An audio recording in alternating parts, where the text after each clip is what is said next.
Welcome to Tekzilla Bytes, feeding your tech hunger fast. I'm Patrick Norton, and today we're going to talk about the day that worries every projector owner, replacing the bulb. This is my beloved Optoma HD20. I've had it for years now, and it turns out the bulb life wasn't 2,000 hours, it wasn't 4,000 hours. At a whopping 6,040 something hours, the projector went no mas, shut itself down, and said it's time to replace the bulb. And this is where things get interesting, because if you start searching for a bulb, say on Amazon, you'll find a lot of bulb vendors have like 2.5 stars, 1 star, -8 stars, people weeping and wailing because the projector bulb industry kind of comes into 3 categories.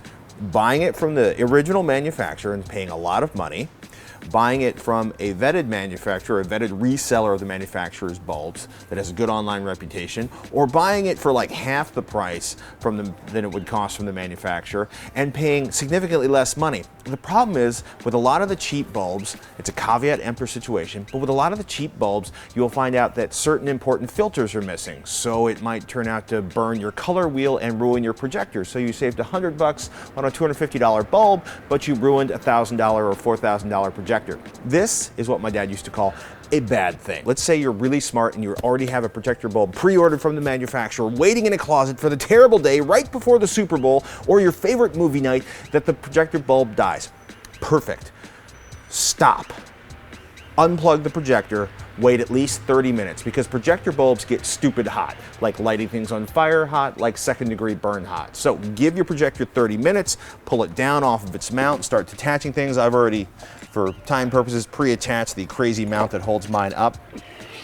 And you'll see it right here, read user manual. Well, they want to make sure you do this right, and they also want to make sure you don't touch anything inside the case that involves passing light through it before it goes to your screen. So I've got my trusty #1 Phillips screwdriver here.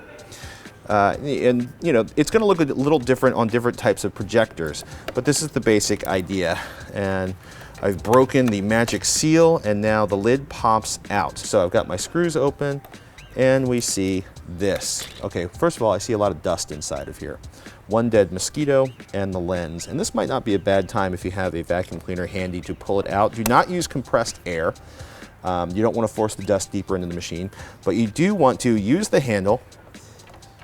You do want to unscrew the screw and then use the handle. Haha. Did I mention the manual? It's there for a reason. And just like that, the bulb comes out. So the bulbs are pretty crazy.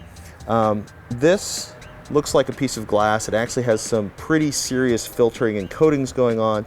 And if they are missing, you can end up scorching your screen. Or if this entire piece is missing, do not put the replacement bulb inside of your projector. I'm gonna take a moment to be absolutely horrified by the amount of dirt on my fan. I'm gonna have to figure out how to get the dust off my fan. That's just nasty looking in there. Just make sure you don't touch the lens or any of the components on this side.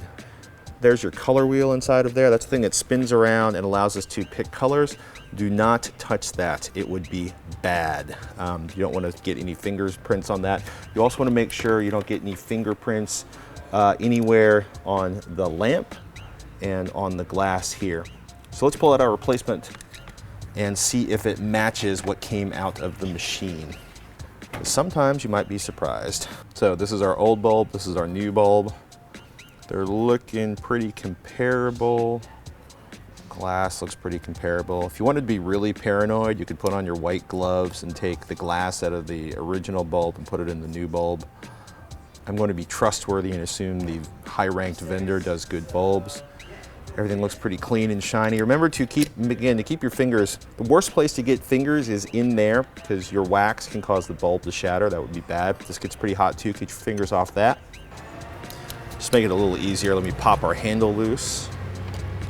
And we're gonna line things up very carefully. We're gonna keep our fingers away from the lens and the bulb. And if we're really lucky, this will just drop right in place. Make sure our screws are lining up. So we're gonna replace the lid.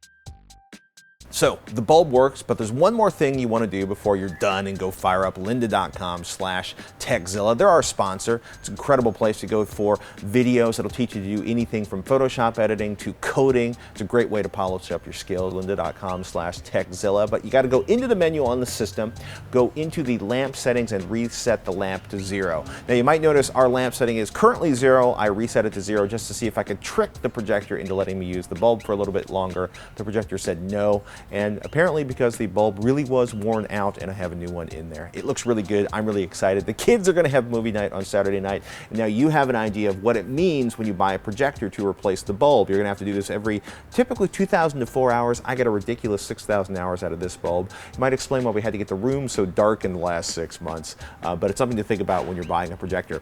You know, under $1,000. I've had a 100-inch screen for like 3 years. That's the magic of projectors, big screens for no money, but you will have to replace a bulb every so often. And if you are a big fan of the sports game or not messing up movie night, you should have a projector bulb in-house ready to replace the old one just in case. Thank you so much for watching. Hey, if you're an Android user, you want to browse from inside any application on Android, check out our review of Hover Browser. Go to youtube.com/Tekzilla for all of our Tekzilla Bites and other videos. And do us a favor, click down below and comment and let us know what your experiences are with projectors. I'm Patrick Norton, and thank you again so much for watching this episode of Tekzilla Bites.